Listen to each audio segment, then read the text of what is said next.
New feed. Okay. Yep. All right. So here we are again talking about story here on StoryHinge, and today we're gonna do. It's a broader view, but a tighter view in some ways. We're gonna talk about the story of stories. Why are stories important in our life? We're going to walk you through a few different things here. I'm joined with my brother again, and I'll give him a chance here in a second to introduce himself. But we're going to talk through first, what is a story? We hear a lot about story out there in the world today. We're constantly surrounded by story, whether it's through movies, through books, through conversations with others. So we're going to talk first about what is a story, the components of it, and really what makes a good story. After that, we're going to talk about really the power of story and the influence they have in our lives, and how we really want to get into how we can use that to benefit ourselves and to benefit others, and to be more influential in the world, I think, and also to be aware of the influences coming into our own lives from stories. And we're going to talk a little bit about the history of story and really where it's at today and where it might be going, because I think we're in an interesting time period in terms of with technology and what's that done to story throughout. So Vince, why don't you take a second here and introduce yourself? Some of the audience might know you from before, from we did a story of oil back a few months ago. So give us a little introduction, and we'll jump into this. Sure. Yeah. So I'm Jason's brother, older brother, and Hey. yeah. So these are one of the global stories that we've been working on this one for a while, and it's been very interesting and very fun to look at the history of stories and uh, how stories influence us, where stories come from, what we can do with stories. Uh, and it's been fascinating to read about this and realize how much story plays a part in our lives, everyday lives, even if we don't think so. And I think through this discussion, hopefully the audience will get an idea of one, how to look at stories differently, but more importantly, if the story that you are now encountering, how to potentially identify some things and change some things. So I really enjoyed studying this, and I think again as we go through this, I think it'll be very beneficial uh, because we're immersed in stories. So yeah, I think it's going to be good. All right. So first of all, I guess we go to the kind of the big picture. What is a story? Yeah. What is the definition of a story? Like I said before, there's a lot of we call a lot of things stories out there. And I guess I'll give my first, just kind of real basic dictionary type definitions of this. First, a story is an account of people and events, a succession of events. It's a narrative. It can be true or fiction. It can be prose or verse. It's designed to interest, amuse, and instruct a hearer or reader. It could be a tale. It could be a narrative or plot. It's about a character or protagonist that faces a goal. Now, this is getting a little more into the more specific stories that we generally talk about, or we're going to probably be talking about here, Vince. Is the story is it's a narrative or plot. It has a Mhm. character or protagonist that faces a goal or challenge that has with a pivot or hinge tension time in their life, and they go through a change or transformation and a Mhm. resolution of that challenge. That's a little tighter definition. Yeah. So, what do you think, Vince? What are some of the things you run into? What is the story? Yeah. I mean, I think you can tell who's the engineer. My brother takes a very, I mean, literal view, and I'm more of a little artistic view. I think I have basically three definitions that I've kind of come to. The first definition is more, again, this artistic view is that stories are a vessel, and the vessel allows the author, the storyteller, to put whatever they want into that vessel, whether it's something beautiful, something kind, or something ugly and something vile. And then we look at that vessel and try to examine that vessel and get some artistic benefit from that. We can look at great stories like Tale of Two Cities or Crime and Punishment and get different, that's a different type of vessel. My other two definitions. One is I think a good story and some of the greatest stories are invitations to Mm. participate. Whether you're being told a story, you're reading a story, if the author is good, if the storyteller is good, it transports you into that story. You become a part of that story, whether you're observing that story or in really good stories, you actually truly are in emotional sense and a physical sense are participating. So that's my second. And probably my third is I got this one from Aristotle, and I think this one, at least in my estimation, is probably the best one, is that stories are imitations of life. And I think this is going to come through as we talk about this, is the stories, no matter whether we're talking about something at least on the surface appears very foreign, like Star Wars or Wall-E. Those are very strange backgrounds, but there's imitations of life, and that we identify with the narrative in there. We identify with the people in there. And so to me, stories are just imitations of life. And as humans, we imitate life from the very beginning. That's what we do as children, and that's what we do as kids, and believe it or not, that's what we do as adults. So in some very deep and instinctive manner, we are imitating the storyteller and how he's going through the narrative or she's going through the narrative.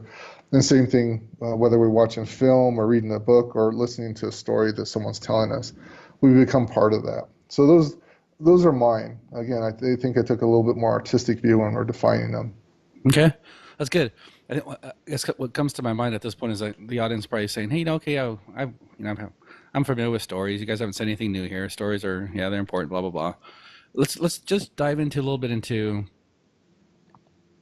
maybe we don't think about in stories and why they are as influential as they are, and that we may not even realize it.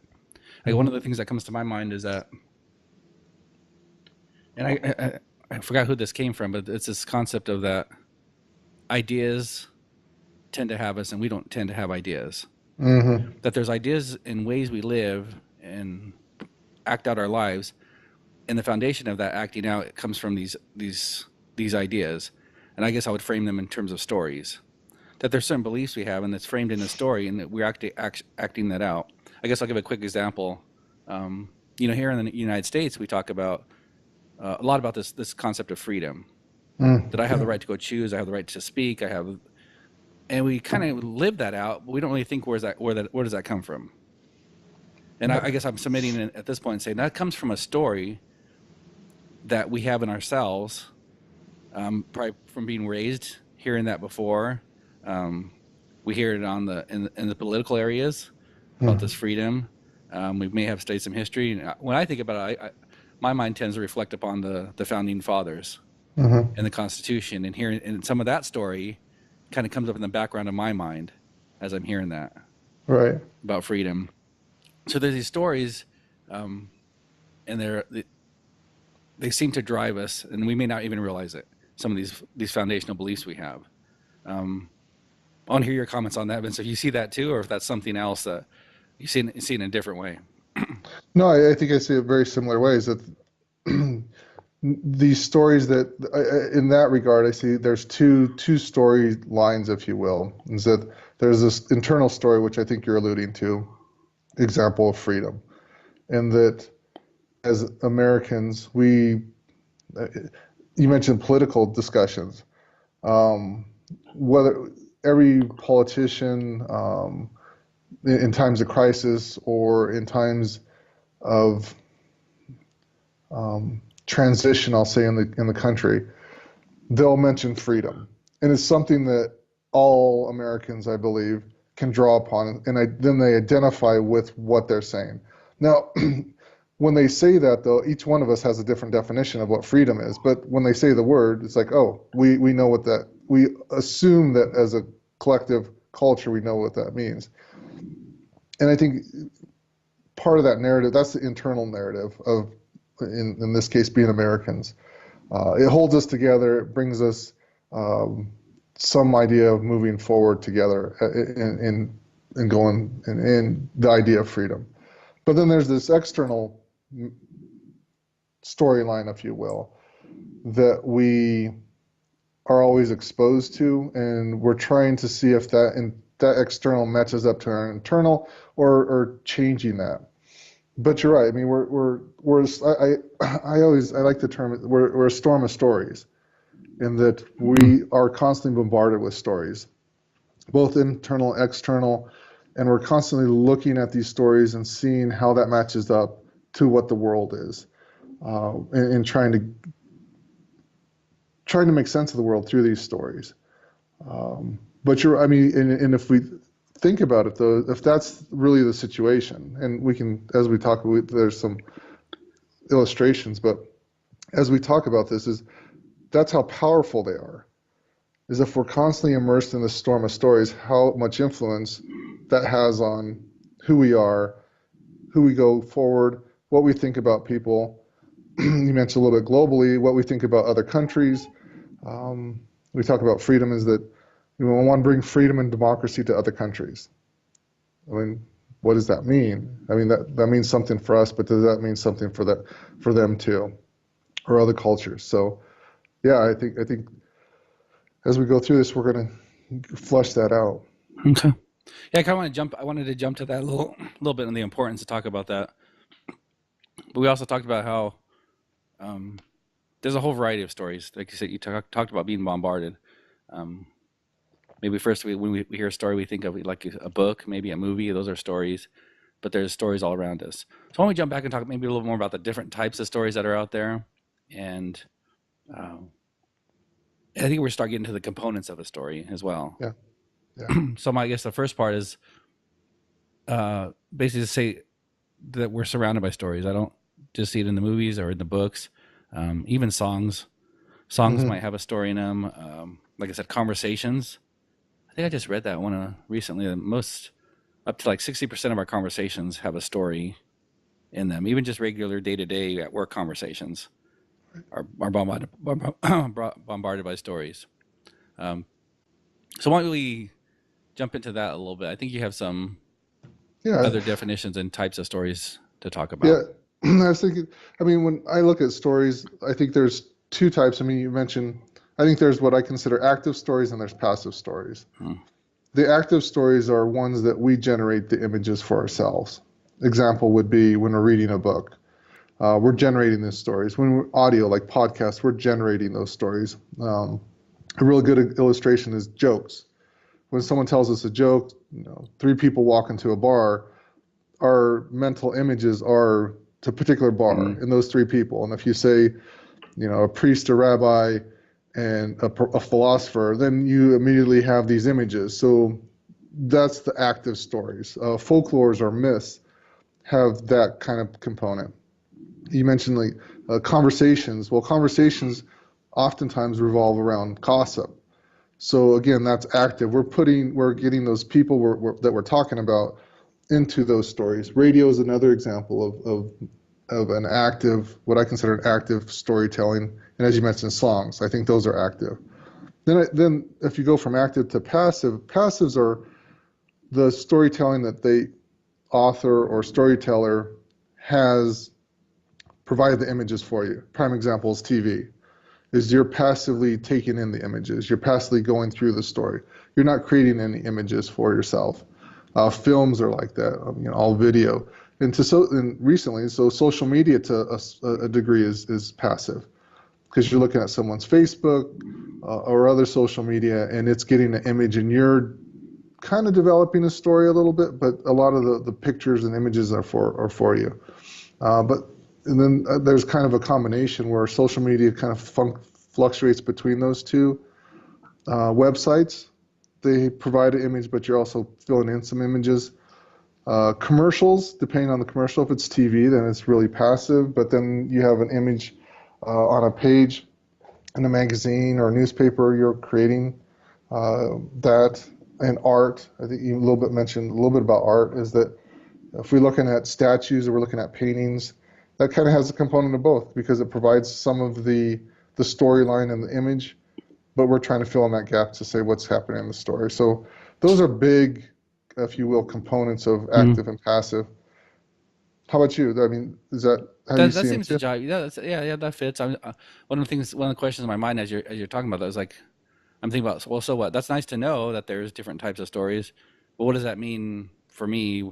Is there more value in an active or yeah, Mm. in an active story where you actually get to engage more with the story, or are passives where we more vulnerable to just accepting passive story? I guess what's the importance of those different types of stories? Yeah, I think that under active, there's a filter system in a sense, I think. And that if you're Mm. reading a story or you're reading a news article, there's a filter that allows you to say, is this true or not? I mean, you can stop in the middle of the sentence and say, is this true? Because you're creating the image in yourself, and there's an ability to question what it is. Where passive really, I don't think the filter is very, very porous in that when images come at you, it's very difficult to filter out, is this true or not? The other thing with images is that, especially in film, they oftentimes have a musical component to it.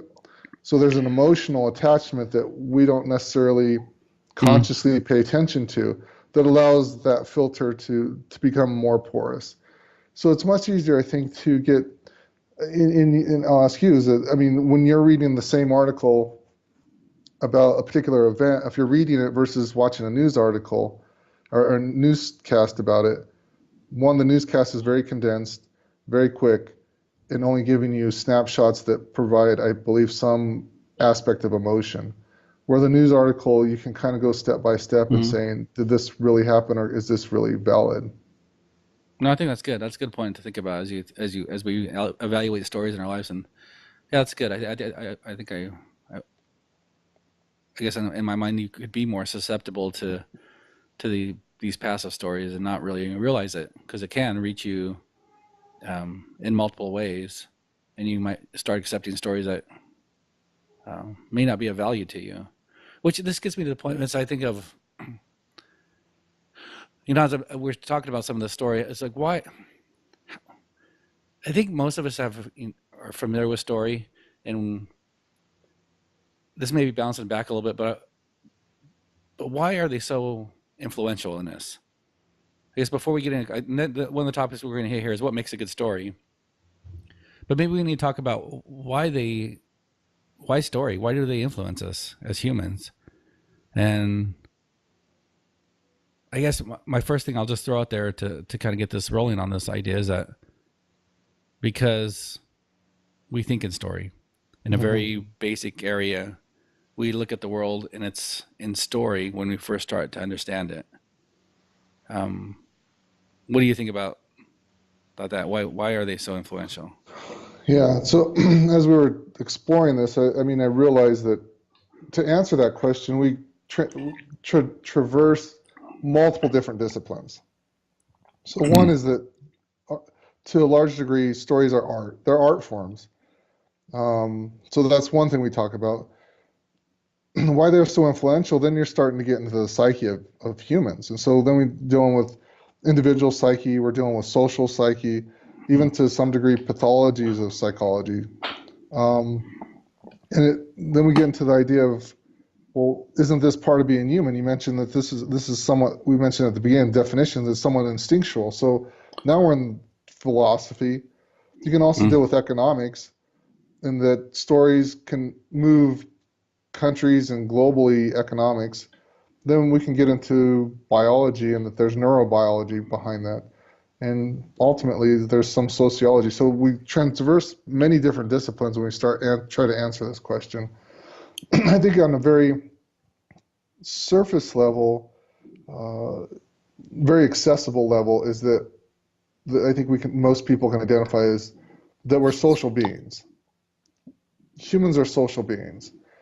And going back to your illustration about freedom, the idea of freedom, that holds a whole community together. It holds a whole very heterogeneous group of American citizens together, the idea of freedom. It can hold smaller groups together. You think about companies. Companies are held together by a particular story. Probably the best, I mean, one of the best companies to do this is Apple. Apple Mm. has a particular story, and people who work for Apple, even at the Apple store, are into that story, and it keeps communities together. So I think initially, and like I said, at a very surface level, very accessible level, is because we're social beings, and it allows us to get along socially. I mean, one of the first things you want to know is when you meet someone new is, what's this person's story? Where did they come from? Where have they been? What brought them here? And so you want to get that background in order to feel like are they going to be part of that community that you're in, or are they not? Or to learn something about where they came from. I mean, if you've never been to, let's say, France, and you meet someone from France, you're asking them for information about that particular country, where they lived, in order for you to be able to socially potentially go at some point to France and learn about that. So, I mean, I think that at a very accessible level, that's where I see stories and what's the importance of stories. There's other components. I mean, what else jumps out to you? Yeah, I share that. I'm thinking about some of the research in this, and again, maybe I'm showing my feathers on the engineering side. Thinking very, very basic and foundational. Why do they influence us? And there's quite a few material out there and talking about. You mentioned some of the biology or neuroscience and how the brain works and how story is just really how the brain thinks about things. Really, when it activates all parts of the brain, it's in story. And so, as I've gone through this, and I think we've talked about this earlier, that I thought about, I guess, evolutionarily speaking, how did stories become that influential in us, and how did it, some of the neuroscience, for instance, talks about, if you're given a PowerPoint slide demonstration, only certain parts of your brain are active as you're trying to understand that material. But then when someone starts sharing a story, more parts of your brain are active. And like Mm-hmm. you mentioned before, if it's a really good story, you almost get transported into that story to where you may be sitting in your chair and someone may be sharing a story, or you can I think everybody can relate to movies that do this to you. You're almost not in that theater anymore. You're in that movie. You're feeling those emotions. You're feeling that experience. You're there, and that's all happened. That's what the brain's totally engaged in that. So as I thought through that, thinking evolutionary, how did that happen? Why did our brain get to that point of being fully active when there's a story going on? And I guess maybe I'm getting a little engineering on the side, but it's as I see us evolving and becoming a more intelligent creature, hundreds of thousands of years ago, and we start looking at our world around us, and we start seeing things happen, and we start trying to understand that. I mean, I guess some of the very first things you start doing is to maybe compare and contrast, or see something different. You're trying to say, okay, and I think I've used this analogy before with you, Vince, is that you see some blades of grass move, and you're Right. thinking, okay, danger. You're trying to understand what's going on there, and it's cause and effect is what you start seeing. Well, then you realize, oh, the wind is blowing, the grass is moving. Oh, the wind is blowing, the grass is moving. I understand that. There's a cause and effect of something going on in the world around me. And then maybe at another time you see that again. You see the grass moving again. But when this time it's like, wait a minute here, the wind's not blowing today. Why is the grass moving? Right. And it's again this basically trying to cause an effect. And I think as we became more intelligent, that story was the basic way you understand that. You start putting stories together and say, okay, I'm starting to understand the world. I'm seeing when the grass moves, it's because of the wind. But now this time it's not. Is this predator? Is this danger? And it's the way we started and then you bring on top of that communication with other humans, like talking about being social. It started becoming a way that we became more adapted, I guess, to our environment. And then we start sharing stories with others and saying, okay, listen, those berries over there are dangerous. And you can tell a story about that, about how someone was injured by either a situation or a place or something, and that becomes more powerful for the whole society and building up. So that's a little bit just kind of playing with that idea, saying, yeah, I think when you start doing comparing and contrasting and trying to put cause and effects together, those are essential stories, the very basics of a story. And that's how our brain started growing that way. And it just has always been with us as humans. So Yeah. that was some of my thoughts through that. No, I think that's definitely true. And to that end I mean, let's take it a couple steps further. Is that you share a story that, okay, this is where potential danger is. One that keeps the group away from danger. They know when danger, so it helps the survival of the community. But I think you can take the other part too. Is that let's go hunting. we know where food is. Mm. And as a group, you share that story. This is how we are going to capture these particular animals. This is how we're going to kill these particular animals. And therefore, you help the survival of the community and that you're able to feed each other. Take that one step further is that you have the better communication that you have within the community, the better you're able to survive because you get food, but also any outside threats, i.e., other people, other smaller communities, you're able to conquer those people because now you're under you're under the same flag of this is who we are, this is how Mm. we function, and the better you're able to do that, the better able you're as a group, as a larger group, or a more skillful group, or even a group that's more coordinated is able to conquer a group that doesn't communicate as well. I mean, we can play that out in prehistoric times, or historically that's me, but you can also play it out in modern day, in that those, let's just say, in the business world, those businesses who have the best story have the best influence on, or are the most prosperous. Um, Again, I'll bring back Apple. Has a great story. People know who Mm. Apple are, and they gravitate to that. They're able to, as a business, take over other businesses. Google, Google has a great story, and they're able to be able to communicate that, and people are able to follow that. Um, you can even go into like luxury goods, say cars, Porsche. When people say Porsche, it immediately has a particular story. So the people behind that allow it to continue to survive. So again, I think as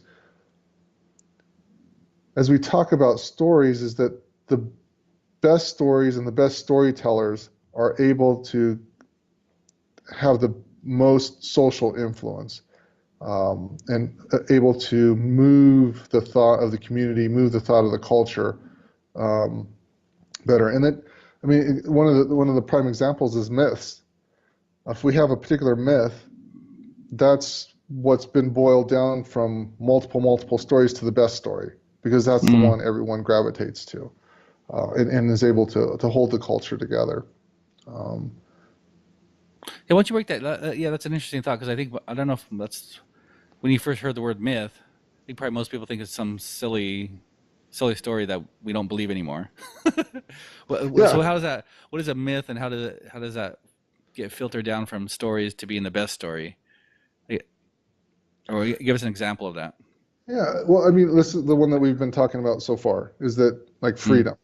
And we probably have, you have the founding fathers. People probably have George Washington. Some people have the Constitution. Some people have probably um, American Revolution. Those ideas, and the idea that, I mean, the whole idea of, you think about it, is that the whole idea of freedom, in a sense, is myth. And I think you're right. People assume that myth means no, it's untrue. It's something that we don't believe in. But I think the way I define it is that it's a thing. It's a story that more people. Hold on a second, Vince. Yeah, Oh, I guess I got to had you keep telling the story by yourself. Go back to we're talking about myths. yeah. So myth. So let's So talk about myth again. go ahead. So again, I think it's not something that's not true. It's something that a particular story that holds a truth Mm. that we gravitate to, that we identify with, um, and it allows us to, and again, be social and navigate a very complex world. I mean, that's what a myth really does. It allows us to navigate a very complex world. Um, I mean, what are your thoughts about myths and how that? Yeah, no, yeah, in that definition, definitely. I guess I just want to. I think you're even talking about these words and what they mean to people. I say Mhm. myth, and there's Yeah, probably 100 different, or maybe more, different things people think of. yeah, Described as kind of these global, not global, but these within a society or within a tribe, these common held beliefs. This found some connecting parts of the story. Yeah, that's exactly what myth is.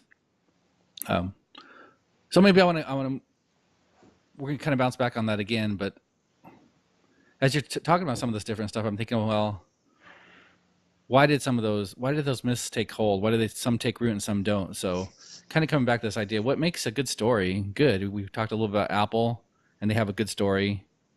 Why don't we break that down and see if we can a little bit? What makes a good story? Yeah, Some things that I guess first pop in my mind on that are something about it being very relatable to my own story. So if there's a story out there that I'm going to gravitate to or hold on to, it seems like it has to match up in some ways to what I believe or this own belief or these own myths or stories I have within myself. That's probably one of the first things I think of. But there's probably some other basic elements of what a good story is. So let me hear a little bit on what you think when I say, "What, hey Vince, what's a good story to you?" yeah. I think that we should. I think Apple it'd be too narrow. I think we should let's just pick some films. Let's try. I mean, Mm. people probably knows. Let's like the most profitable film or most well-known film throughout the world is Titanic. Let's take Titanic, and we can probably compare and contrast it with other films. But Titanic is that it has all the components that you need for a good story. Um, and so, first of all, is for a good story, again, as you mentioned, it has to have some element or elements that you identify with.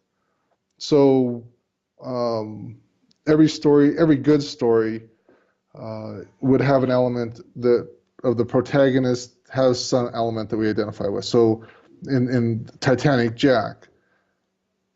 Jack's an underdog. Jack, played by Leonardo DiCaprio, he only gets on the ship and he's on the bottom deck. So kind of an underdog, if you will. And so you have to identify with that is that it's an underdog, and I think a lot of people can identify with that, and that there's maybe some class difference or there's some barrier within your life that doesn't allow you to enter another sphere or another social group or another part of your life. So that's number one, and I think Titanic shows that in that respect. And then if you identify with the character Rose, then there's a female, so females can identify with potentially being married or getting married or being engaged. So there's that component. Um, I mean, there's these overlying big components. One being, the imitation of true life. That's a big Mm. component. Um, and we have to be able to see it too. I mean, we have to be able to see what in the film. It's easy to see it, but we have to be able to see it, and it creates some elements of emotion. Elements of emotion such as empathy is really helpful. Elements of pity are very helpful in bringing us into the story. Uh, those are, and I think these are kind of very basic, but it also has to be engaging. It has to hold our attention. If you, I know I've read books or watched stories, and within the first 10 or 15 minutes, they lose you, and you're like, well, you have to be able to hold your attention. You have to be able to move. I mean, there's other elements such as humor or it's educating us. All these, even Titanic is, I mean, a historical event, but it brought us to a point where you can identify with at least one component of some of those characters at one time. So that's initially. I mean, I think that's initial is that there are these big elements we have to be able to identify. It has to have some emotional component to it. We have to be able to engage in what the actors are doing or what the characters are doing.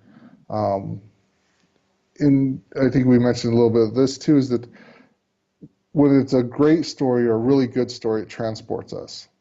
So if you're going to put together a great story, that's what it has to do, or well, that's what it does. It doesn't have to do it. Um, Hmm. and I think that the other good stories or great stories also have influence on us. They change our perception of the world, and this goes back to you were talking about Why are we built for stories? Well, to a certain degree, the stories should influence. Good stories will influence us, and influence our ideas, our attitudes, our knowledge of the world, and it allows us to go forward. In film like this, I mean, in Titanic, what kind of ideas did it move forward? Is like, okay, the idea of the class distinction, is that really necessary? The idea of the underdog being the hero, that's a common theme, and we can get into that. Is the common theme is the Mm. hero. Jack becomes the hero, the elements of a hero. Um, there's elements of a romance, falling in love between Jack and Rose. So that allows us to say, okay, if in our real life, how do we become a hero? Can we become a hero? What elements are there to becoming a hero? If we're falling in love, what is the elements of falling in love, and how do we navigate those relationships? Hmm. That's good. Yeah, when you talking about this, that question, what makes a good story? It feels, I want to put these couple of frameworks. Well, these are the top five elements of a good story, and I think you can get to some of those, but it also feels very much like art. Hmm. What makes a good painting? You can ask that question. Well, I mean, again, it touches you. There's an emotional connection. It tells something. But to and there's some big themes like you talk about these love theme, the hero theme, um, and that it's almost like what comes to my mind is like I know when I hear a good story because I'm in Hmm. it. Then to step back and break it down and say, well, here are the elements. That's a little more challenging. It's a little Hmm. more broad. It's a little more art part of it, and say, well, yeah, and because it interacts with the person individually as well. And what may look to me as a great story, someone else might say, well, that wasn't such a good story Hmm. because that one matched up with my own internal story better than it did for someone else. Um, you mentioned, you know, as you're talking about different stories, I'm thinking, oh, well, what stories have I really enjoyed? And I guess I'm thinking of movies for the most part. And so I'm a sci-fi type guy. So Star Wars have always been big for me since my youth. And so I was thinking about Star Wars. And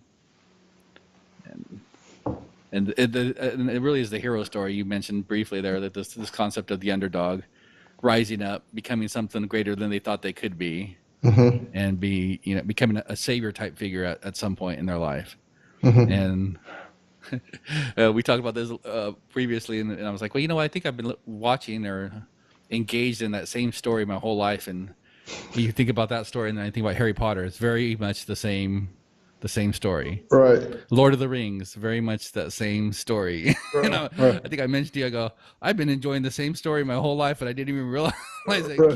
people could just keep feeding me the same story, and I'll keep enjoying it. Well, yeah. I mean, if you look at, well, let's just even contrast the two we've mentioned. Okay, we got Titanic, who's Jack, his underdog, becomes a hero and sacrifices himself. Then you go to Star Wars, very similar. Luke, underdog, outcast in some who knows what small planet that no one knows about, and within a very short time period becomes the hero over the whole rebellion. I mean, and you could talk. I mean, Disney exists based off of that same storyline. They've been telling the audience the same storyline. The same storyline is that, and who's the most vulnerable, the most fragile characters that you can think about? They're, Yeah, it's kids or children yeah, usually. kids or children. And so you got kids or children, and then they've been put into what I would consider an unmerited misfortune. I mean, there's no reason for them to be in that Mm, particular situation. And what happens is that they eventually take one step, two steps, and they're transformed into a greater and greater individual to the point where they become the hero. And in some cases, they sacrifice themselves and eventually die, or they find some resolution. That's the hero story. Same thing in romance stories, though, is that you have in Titanic has both of them, is that Jack's not only a hero because he saves Rose, but it's part of a romance, is that the same thing happens. You have Jack, an underdog. He can't go across this chasm of classes, but he's able to transverse that because of his charm, because just because of who he is and who he's becoming. So he transverses that and complexity. We mentioned this a little bit too. Is that the transformative process also has to have some obstacles. It has to have some threats that they overcome, and Mm. oftentimes the threats become bigger and bigger and bigger. So in the Titanic, the threat is first, can he get on the ship? Oh, he gets on the ship. Now he's able to Mm. see Rose. How's he able to meet Rose? Once he meets Rose, how's he able to charm Rose? After he charms Rose, how's he able to continue to charm her? How is he able to get her on his side? How is he able to have her fall in love with him? Stuff along those lines. Well, Huh. let's look at Luke. The same thing happens to Luke. His first obstacle was he's stuck on a planet. Well, how's he going to get off that planet? Well, Obi-Wan says, you want to get off this planet? He's like, no, I got to stay on the farm. But then everyone dies. He's like, well, I can get off the planet. Now he goes from that small step. Now he's stuck on the Death Star with Han Solo and Chewbacca. Now he's like, well, I can get the princess. There's another obstacle. Now he gets the princess. Now they get off the Death Star and they go, well, we have to destroy the Death Star. It's like, well, how do you do that? Well, Luke can do that. So again, the threats become Mm. bigger and bigger, but it's the same cycle, same cycle. I mean, you could look at all the Disney stories. It's a small underdog, oftentimes children or orphans. The idea of the orphan. I mean, Mm. that's very big. Is that you think about the most fragile person is an orphan. I mean, they've been abandoned or adopted someone, or someone's been adopted. I mean, I mean, you think about it. What has a child done to merit being the outcast? Nothing. And then they grow, they transform, they go through these bigger and bigger threats in order to become the hero. But you're right. I mean, we've all these stories are basically follow the same trajectory, if you will, over and over, and we fall for it every time. But this goes back to what we were talking about: is why is that important? Is that what do we come in contact in our daily lives? We come in contact with obstacles. We come in contact with particular threats, not those type of threats, but threats. Mm-hmm. So the reason going back to why is it important is that we come across difficulties in our life, and stories allow us to potentially navigate through those. A very complex, difficult world. How do we navigate through those? Mm. Maybe we unconsciously or and sometimes consciously, well, what were the elements within Jack? What were the elements within Luke that allowed them to succeed? Maybe those are the same elements. The elements of being courageous, the elements of bravery under pressure, the elements of when things are difficult to there's something within you have to draw up in order to succeed in this particular situation. Um, I think another element is oftentimes in these stories, both the ones we just mentioned, Titanic and Star Wars, is there's an element of an older mentor. Mm. Uh, in Titanic, you had Molly Brown, who was, in a sense, very briefly, was a mentor for Jack. In Star Wars, that's nothing. That's the whole Jedi Order is to have a mentor. Obi-Wan was Luke Skywalker's mentor. So this idea that there's the older person, kind of the wiser person ahead of you that allows you to navigate through these difficulties. So again, that feeds back to why is it important? Maybe we, as we age and as we get older and as we develop, it's important to have people who are helping us along the way navigate through some difficulties. Hmm.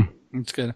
I think as you're sharing that, is that this concept of complexity, the Hmm. complexity of our world, and I guess I've never really thought of that much until recently of how complex our society really is and our world is, Hmm. and a couple stories to illustrate that perhaps.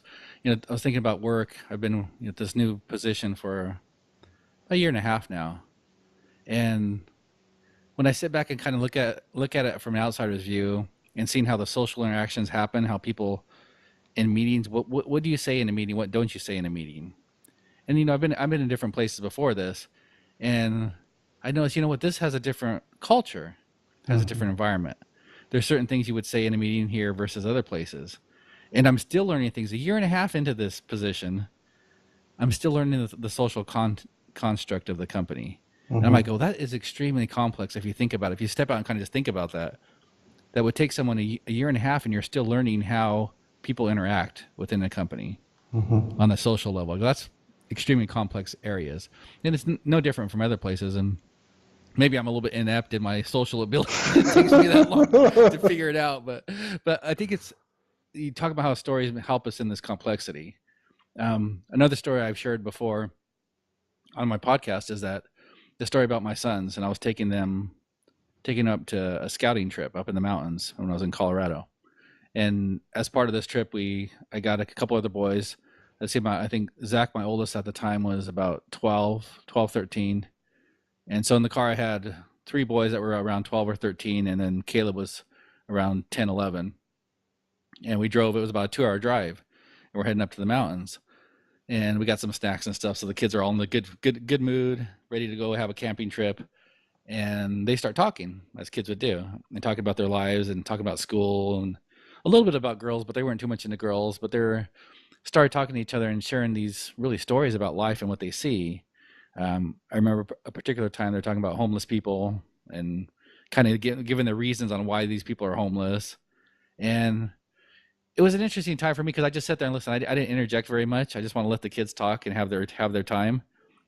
But I'm sitting there thinking as they keep telling these different little stories and they're putting this complexity of life together, and I'm thinking, well, that's not really true. Well, that's not the whole story. That's not really true. And that pattern kept repeating for it was a good 2 hour drive. So they kept going through that. And at the end of it, I was thinking, yeah, the kind of this idea, well, those kids have a lot to learn, and but the real realization that happened for me was that after I thought about it, I go, you know what are they doing? Well, they have little pieces of information of this complex world, and they're taking that little pieces of information and they're trying to make connections. Hmm. They're trying to do this cause and effect. They're trying to put it together with story and Hmm. how and making sense of the world around them. And in that effort, you're going to get a lot of it wrong because you only have little pieces of information here and there. Yeah. I mean, that's just how it is, and there's nothing wrong with that. That's what we do. But the bigger realization hit me was like, at the time I think I was like 39 or 40 a few years ago, and I thought, oh my gosh, that's the same thing I do. Hmm. I maybe I have hopefully I have a few more pieces of information, a little bit more experience, a little more context to put together with that. But I'm still making connections where there's gaps. Yeah. I'm still putting together in these stories and these themes and trying to make sense of my world. And it was a realization in my time, I guess, that maybe that's part of growing up. Maybe that's what it means to be mature and growing up. Is that you start checking some of these assumptions you've made, some of these connections and parts of your story that you put together, and you're checking and verifying, is that really true? Um, so I think it's fascinating that's we use that we really use that story to fill in the gaps when we Yeah. don't have context to put it in, or like you're talking about, we're relating this story, a movie, and I think sometimes it's very it's really on an unconscious level. We're not really realizing why I enjoy this story so much, but it's helping us fulfill a part of our own journey, our own selves, and saying, "Oh yeah, I can become something better." This hero Hmm. idea, I can become better than where I'm at today, and that adds hope and excitement and a future for ourselves. I don't know. Yeah. That's just some of the as I was thinking about that. Well, I had a very similar experience with my kids. Is that so? I took my kids, and this was right after 9/11.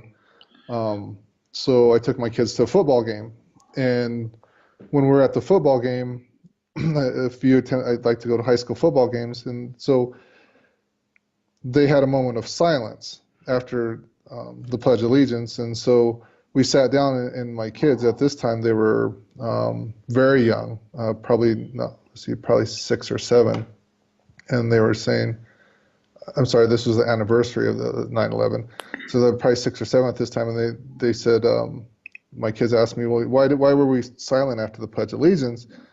And I just told them, well, some bad people did some bad things a while ago. But it was the same experience. Is that how do you explain to a child the ramifications of 9/11? I mean, even adults, I mean, I don't think even myself don't fully appreciate or fully understand all those things. And so you're trying to put the pieces together and trying to again form a story. Is that to make sense of the world. I mean, that's the thing. I mean, the complexity of the world, and we're trying to make sense of a very complex thing. I think we underappreciate the complexity of the world, whether we're at work, with our children, certain events that happen around us. We do not, and anyone can test this, is that we do not do well with not having a complete story. We're Mm. always trying to connect the dots. I think that one of the books that we read, and I think we've tried this before, is that giving three ambiguous sentences, i.e., let's just say Sarah was crying on her bed, John was on the beach playing with the ball, Tommy was in his car. It's like, okay, I tell you those three sentences, Mhm. and you're immediately trying to say, I how's, can, I feel I'm trying to put connections together. I'm like, yeah, you're trying to say, what's the relation here? Who's doing what to who, and how did this happen? yeah, is there a fight? Is there are they related? Are they unrelated? What's going on? What's the purpose of the crying? What is the beach next to the person, Sarah crying? So we have to fill in those gaps. You can't just leave it sit there. You just can't say, oh yeah, that person's crying, and just leave it in your mind does not allow it to just sit there. It immediately, as soon as that falls up, it tries to connect it to the next person, to the next person. Hmm. And that's what we tried to do. And I think you're right, though, in a very complex world, we don't even see the dots. Where are these dots? I mean, oftentimes they're not even, I mean, we're relying on our senses in a sense. Okay, we're relying on our visual sense, maybe our auditory and our olfactory senses to get ideas of the world. But you and I and it knows that that's a very low resolution. If I'm looking at you for the first time, I see you as a person. I see how tall you are, what you're wearing, but that's only a small, low resolution of who you are. I don't know your thoughts. I don't know your emotions. I don't know your relationship to many other people. So you think about it, our resolution of the world is very poor in that we only see a lot of stuff that's not our emotions and our physical being and our physical presence is only a small portion of who we are. Can't capture what's going on in your conscious. I can't capture what your thoughts are happening, what ideas you have, without talking to you. But that initial resolution is poor, and that's the world that we live in. I mean, that's how we are. Is that we have a low resolution, and we're trying to again put these dots together. And story is a great way to do that. Is to try to get an idea without harming us. Okay, go back to um, Star Wars. Is okay. So what happens when we feel abandoned? Is there hope? Yeah, there's a hope. And so I think unconsciously or consciously we hold on to that. There's a hope when we feel Hmm. abandoned. Um, can we become more than we are? I think there's the underlying idea. Yeah, we can become more than we are. Um, so that's where story I think helps. I mean, I think that's why we gravitate to it. That's why we gravitate to the hero story. I mean, the same hero story is played over and over and over again because we have elements. I think every one of us has elements in us that wants to be the hero, Hmm. and and go back to the romance. We have elements in us that always want to have some loving component or loving relationship within ourselves, or within our realm. Um, and that's how stories allow us to deal with very complex, a world that's has a lot of threats, or knowing someone. That's a very complex thing, knowing someone. Hmm. So romance stories allow us to say, this is what happens when people fall in love or maintain a relationship, maintain a marriage. This is the elements of a story allow us to do that. Hmm. That's good. Let me pause for a second, Mo. Okay. All right, so why don't we go? We were talking about some of the components of a story, and we got into, I guess, bringing us up more to the importance of the story. Why don't we go back a little bit here and talk about some of the other main components of a story, and give some context around that? I guess in one of my main thoughts on that is that a story should have a beginning. I mean, very simply, a beginning, a middle, and an end. It should have some continuity there, and maybe that sounds obvious, but it's maybe not be that obvious when we're telling the story. In the Moth, I go to the Moth sometimes and hear storytellers there, and it's actually one our host or yeah the host, the MC that does the introduction and stuff. She has to emphasize that every single time, every single Moth event, that make sure there's a beginning, there's a middle, and an end. That's the basic story, and it should be a story you should come up here and share.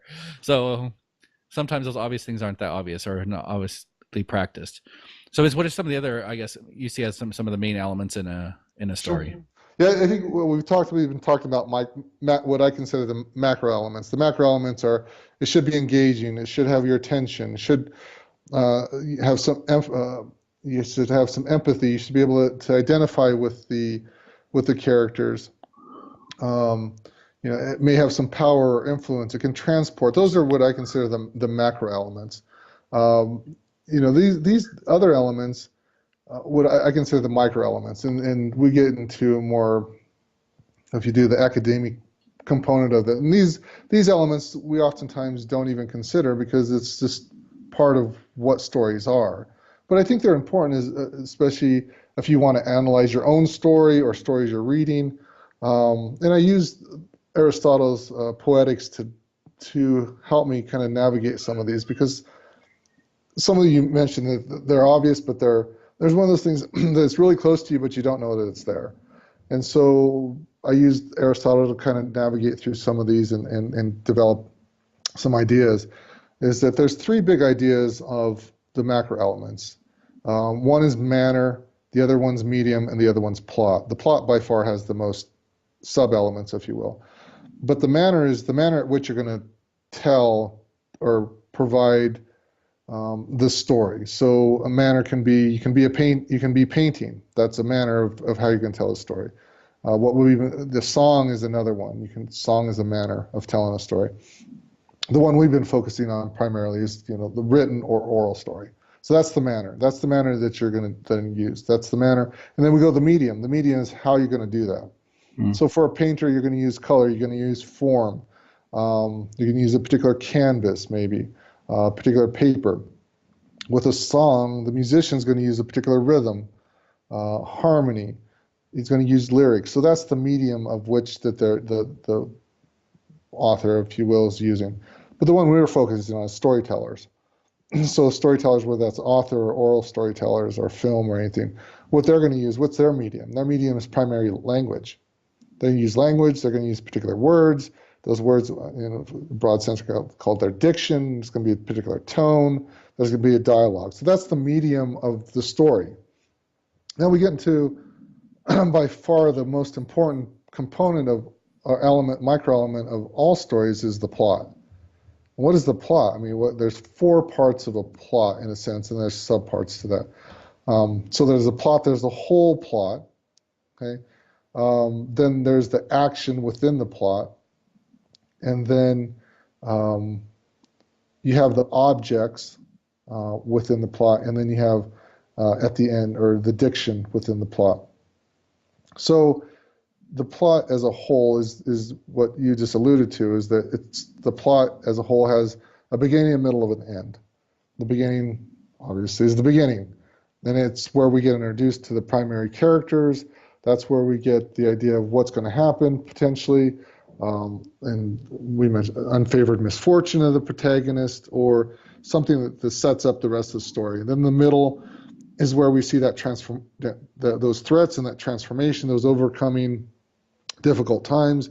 There's typically at least one, if not multiple, turning points. There's struggles, there's fear, there's some element of difficulty in that. And then that middle part starts to lead us to an unraveling of those difficulties. And the end is basically the complete unraveling of that tension that story has brought up. And the ending should have some cathartic component to it, some overcoming component to it, some resolution to it. So like I said, an unraveling of the threats. Another part of the plot, though, is that and we can use the stories that we've talked about so far as Star Wars and Titanic, is that the magnitude of the plot should fit the action, or should fit the plot itself. For instance, you could not have the magnitude of Star Wars occur on Tatooine only. It involved the whole galaxy. But you contrast that to the Titanic, is the magnitude of the Titanic was on a ship. You can get as equal amount of tension, but it has to fit where you want to go with the plot. The space and the time have to fit. The space at which you're telling the story and the time at which you're telling the story have to fit with where you want to end up. Again, Star Wars is using the galaxy. The Titanic's magnitude is the ship. You couldn't tell Star Wars on a ship that small, nor could you tell the Titanic in the magnitude of an entire galaxy. The magnitude has to fit. And we've talked, the best plots are ones of transformation from one extreme to the next. You want to see someone who's, as we mentioned, like child, or even better sometimes, is a wretch to a hero. That transformation. Oh, this underdog or this horrible person transforms into the hero. There's some cathartic component to that about it, in that I think most of us identify some faults or frailties within ourselves. And if we can have some cathartic component of that, and that we are able to resolve that, we're able to overcome that, those are great plots. So that's the plot component. Now the action component is where everything happens. Is that the action, again, if we assume the definition of stories are the imitation of man. So stories are just imitations of acts and thoughts of people and of humanity in general. So again, the actions carry oftentimes emotions. Those emotions that we most identify with or like to identify with are, say, fear, pity, love, empathy. So those are those are the components of the emotion within the action. And again, I think that emotion, unmerited misfortune, is huge, and it oftentimes allows us to enter that. We can talk about, we can mention just Bambi, Snow White, Lion King, Pinocchio. Those are just some of the Disney stories, and all those are underdogs, unmerited misfortune, overcoming it through action. And the action is carried out by the objects, which are the characters. And depending on what actions they carry out, we identify those people good, bad, or indifferent. And so good characters carry out good actions, or good actions, and get into the plot, and they overcome tensions, they overcome conflicts. So those are the actions. And typically the actions are how you get over dangers, encountering dangers. And the action also, depending on the level of detail, allows us to understand it. So the better the detail, and you can identify the level of detail and the necessity of detail, in that if it's able to transport you and you're able to be engaged and it influences you, that's the level of detail. And it has to be fairly lucid. It has to be very probable. You can't have Luke Skywalker, doing something improbable in the sense that it doesn't follow who his character is going to be. We typically like things in sequential. We like it one step to the next to the next. If we don't have that, it's sometimes hard to follow. I think Dunkirk's a good example of where it's not sequential. And some people like that, some people don't, but it's very difficult to follow the plot line if it keeps jumping from one sequence in the past to the future, past, future, past, future. Mm-hmm. It's difficult to follow. So most often people like to follow sequential. I think they like to follow. They just, if you lose the people, then you're lost. Where am I? Where's the story going? Yeah, where's the story going, and what happened? Why is that person doing this now? Yeah. And then the objects are the third component. The third component is just the objects. Who's doing the action? And what we're talking about, stories, is just the characters. And the best characters are children's, outcasts, those who are marginalized, those who are lost, abandoned, orphans. those are what are the best protagonists typically. Um, the antagonists are usually those who are in power, and have a lot of power or authority over the protagonist in many senses.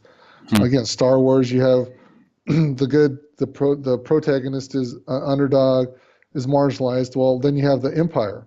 It has all the power, has all the authority, has all the technological advances. So we like that in characters. We character is, and this is one of the human biases, is that we like to see things in contrast.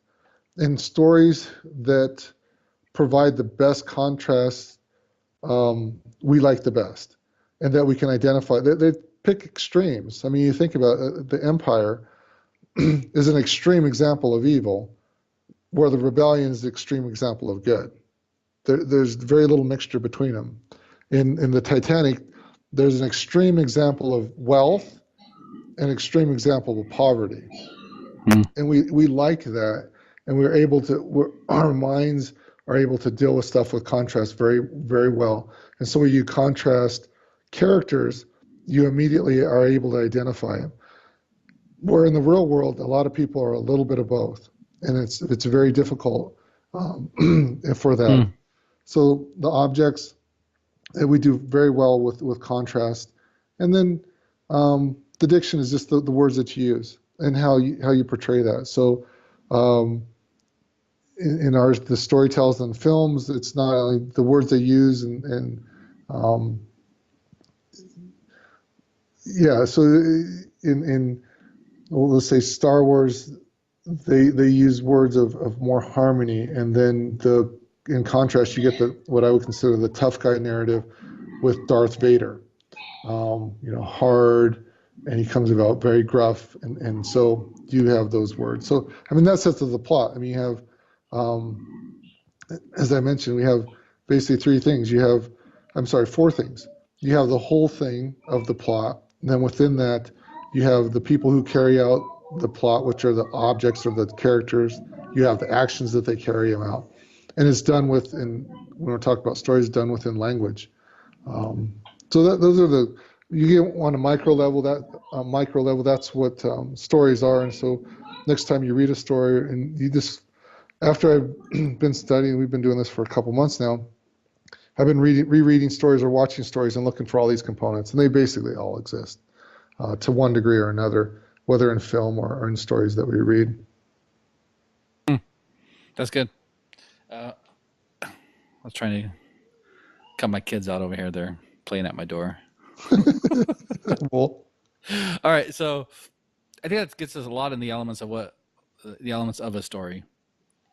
A couple of thoughts as you're sharing some of that as um, again, my mind went back to complexity of the story, and how we use that to the complexity of our world, and how we use story to help us make that an understanding.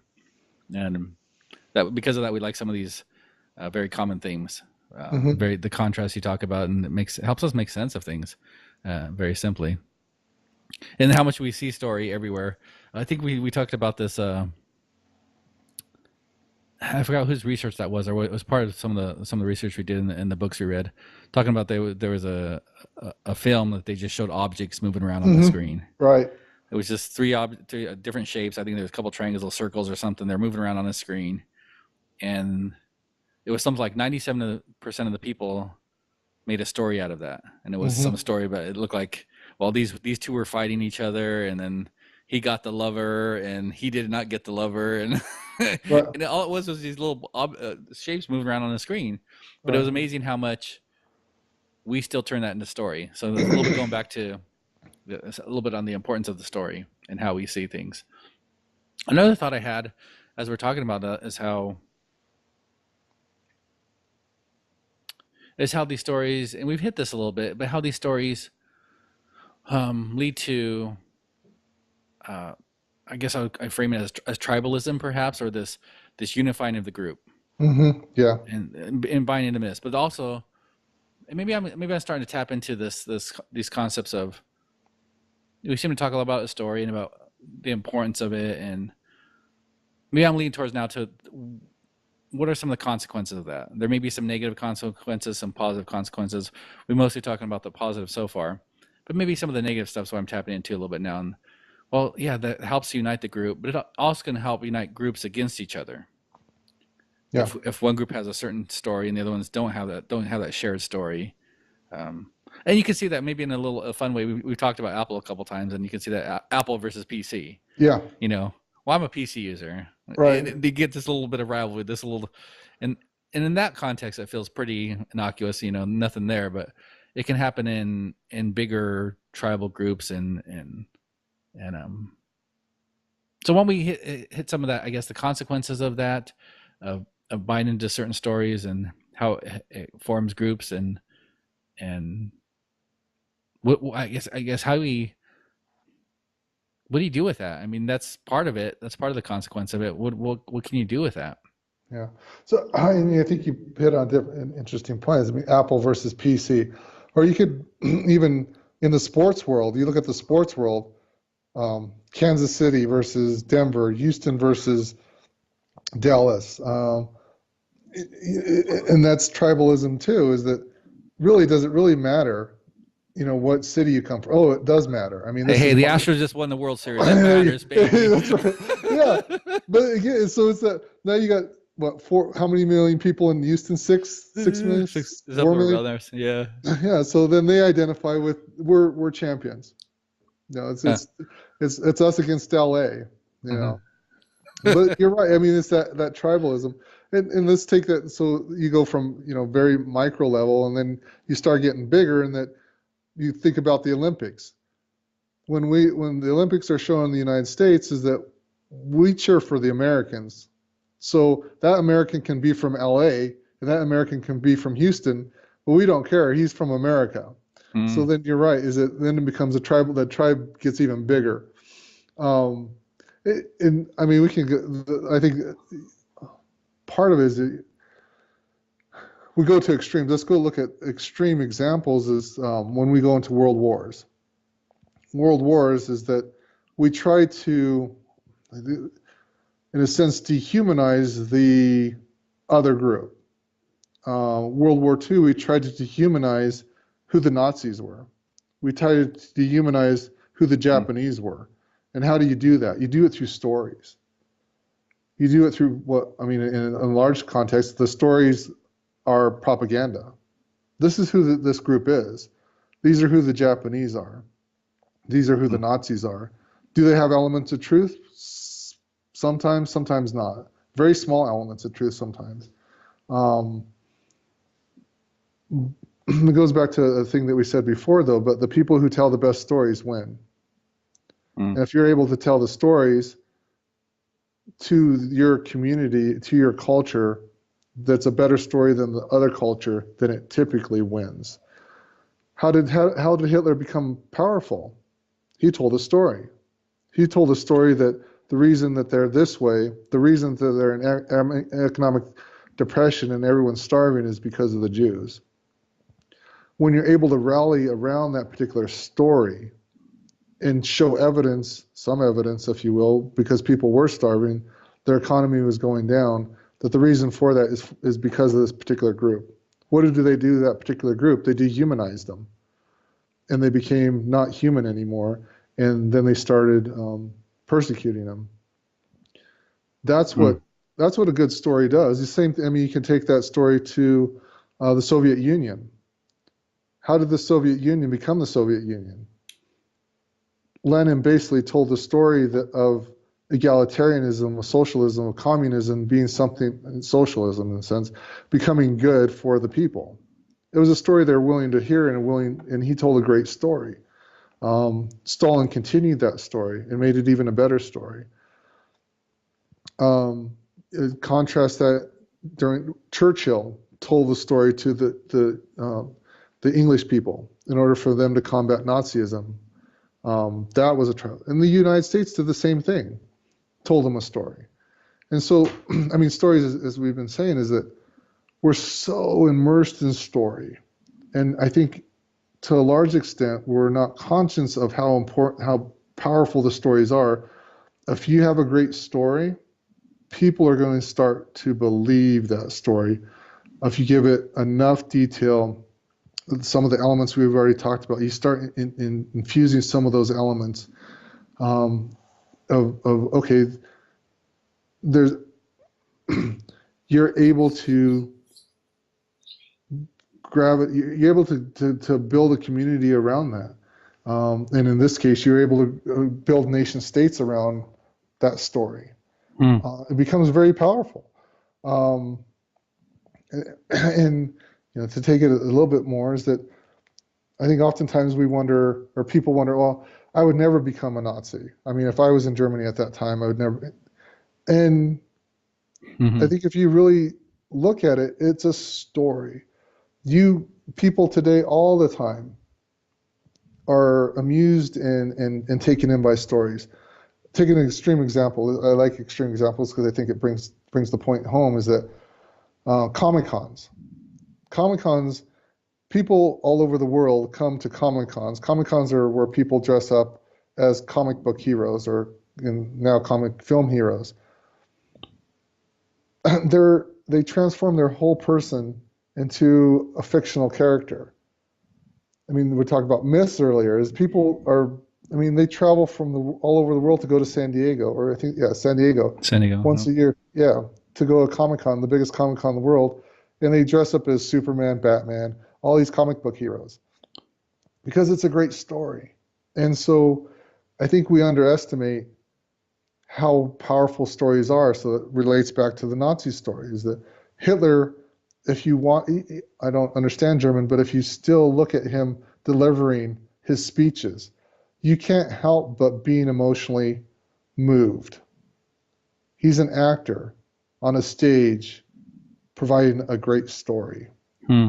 A great story in the sense that he is able to rally the German people around him and basically almost conquer the better part of the European continent because of this story. Um, I mean, the stories are fascinating in that I think if you start looking at them now more diligently, is that they're all over. We're immersed in stories all the time, from the time we're children until all the time, even as adults, we're immersed in stories. Um, we think in story, we think in dialogue to ourselves throughout the day. We go to sleep. What do? We dream. What are the dreams? They're stories. We're Hmm. constantly in stories.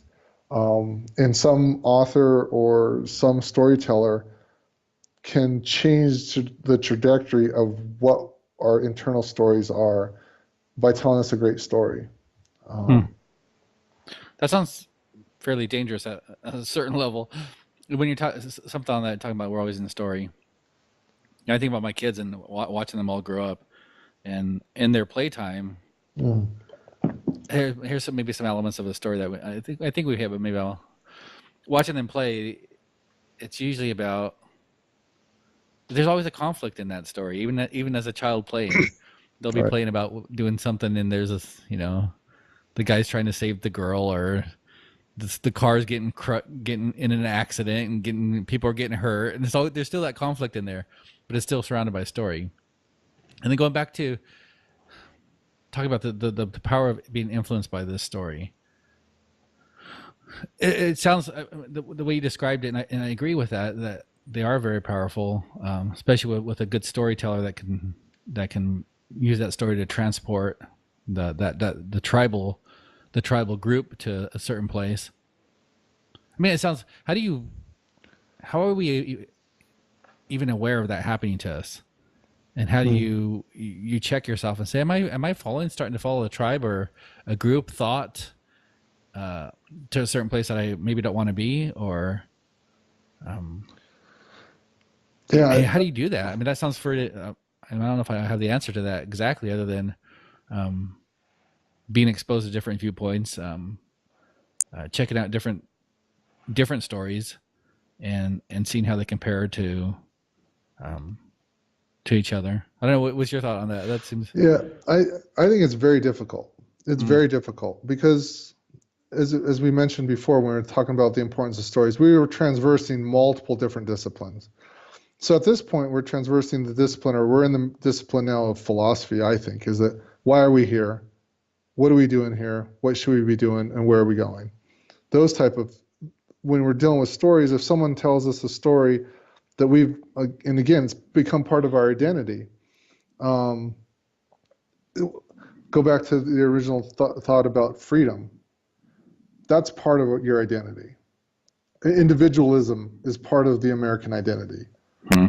So Well, do you ever? even in something simple like the Apple versus PC, Yeah, you can see how people get very entrenched in that concept. yeah. And you're like, well, they both do pretty much the same thing. Well, no, they don't. You're like, this one's so much better than the other one, or But I think because it's part of, I mean, we not mentioned this before, it's part of their identity. You've identified yourself. You've identified yourself as an Apple user. That's part of your identity. That's who you are. mm, Um, that's very similar, I think, in a smaller sense. But I'm an American. This is who I am.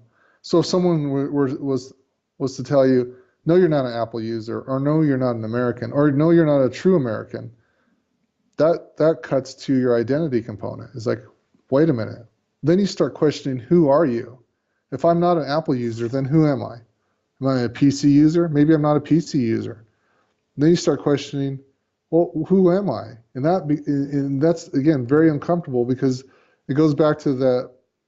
Not only do we like to connect the dots of external stories, but we like to connect the dots of our internal story. We like to be very consistent of who we are.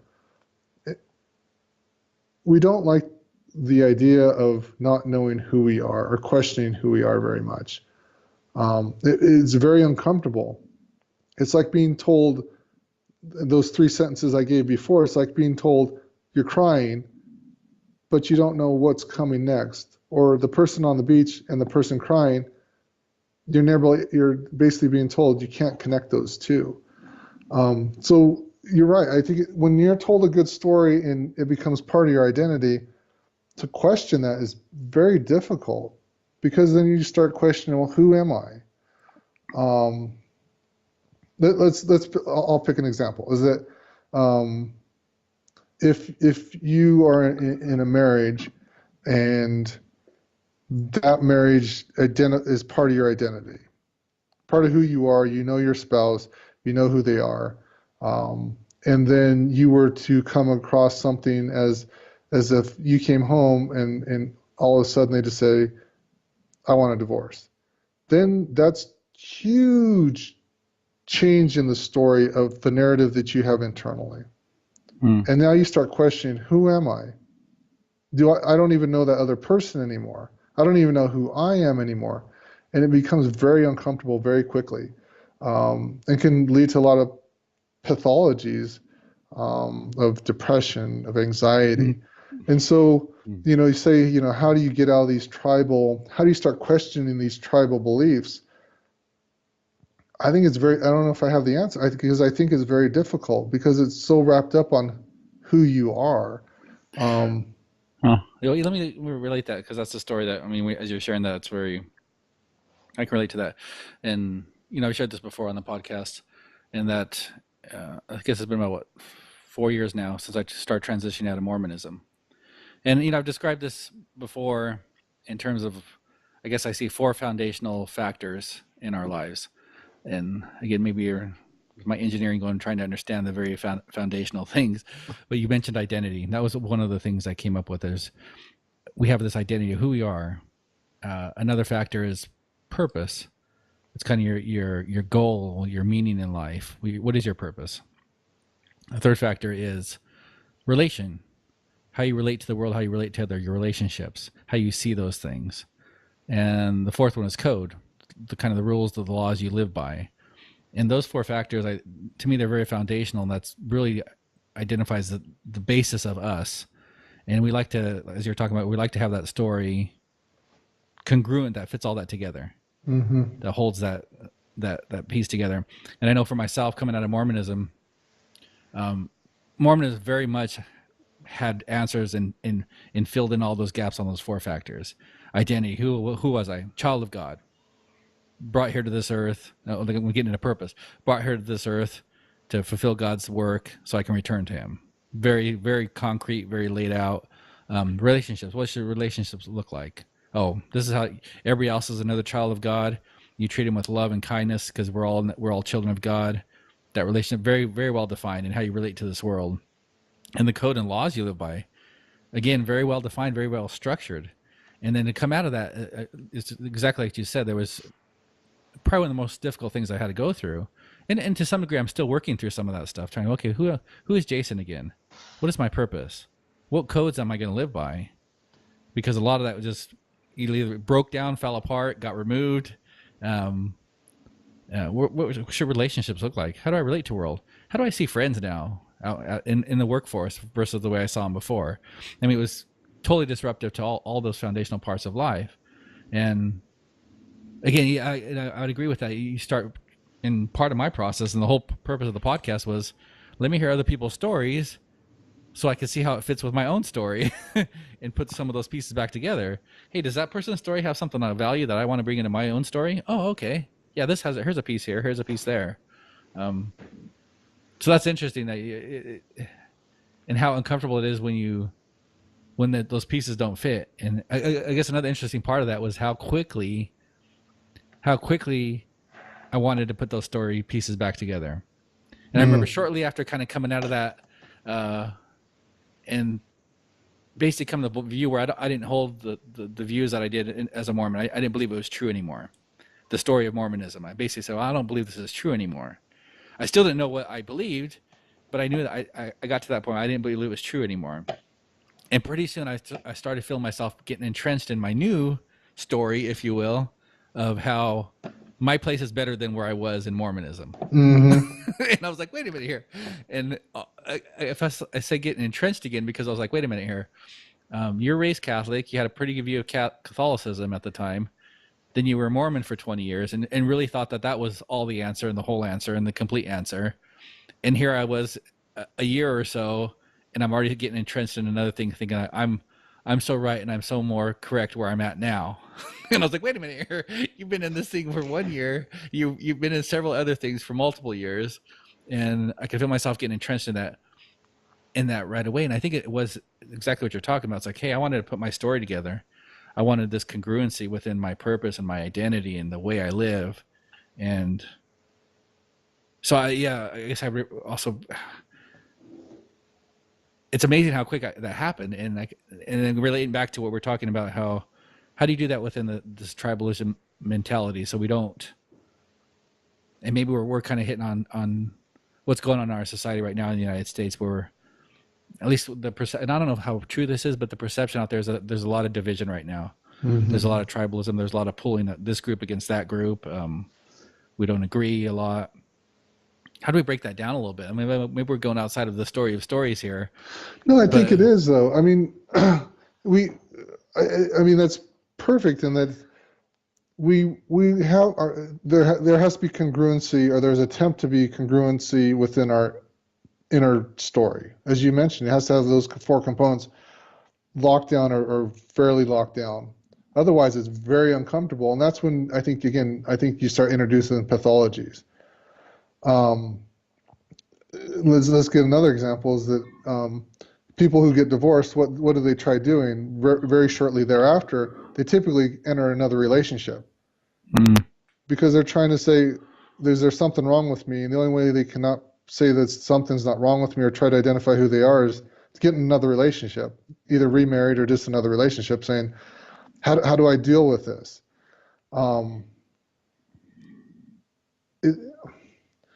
There's not I don't think you're getting out of the realm, is that we have this internal story that we're always telling ourselves to try to navigate a very, as we mentioned, very complex world.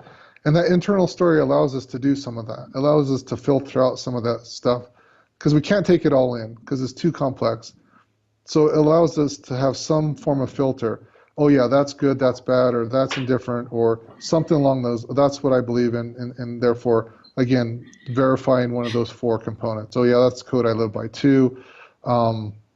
or that's part of my identity, or that's the relationship I want, or that's the relationship I have, and that's the purpose of why I'm here.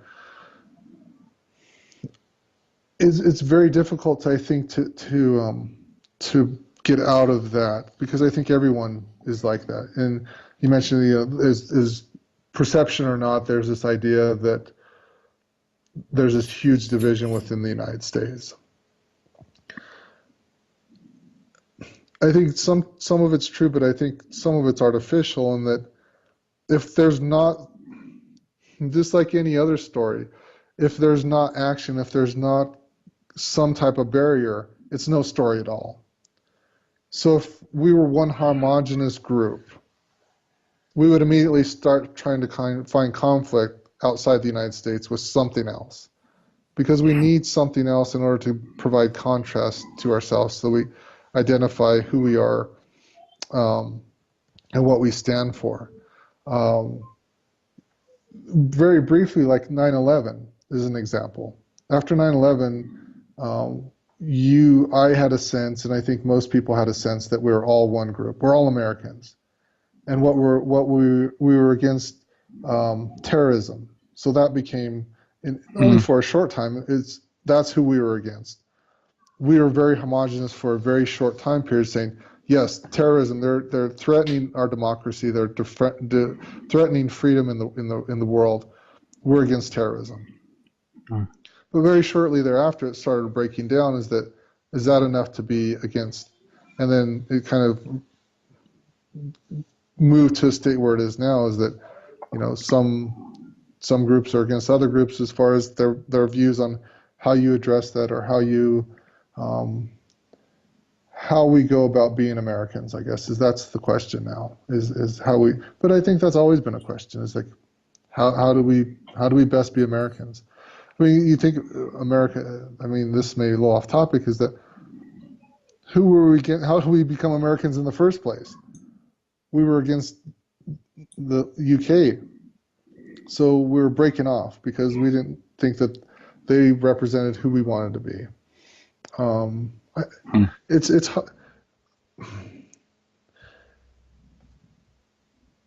I think part of that, the four components you identified, though, is that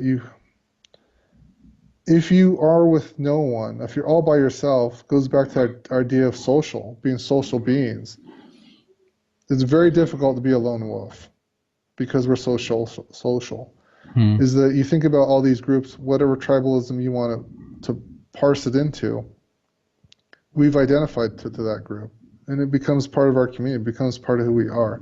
And because everyone we associate with is who we are too, or who reflects who we want to be, or who we hold our similar views.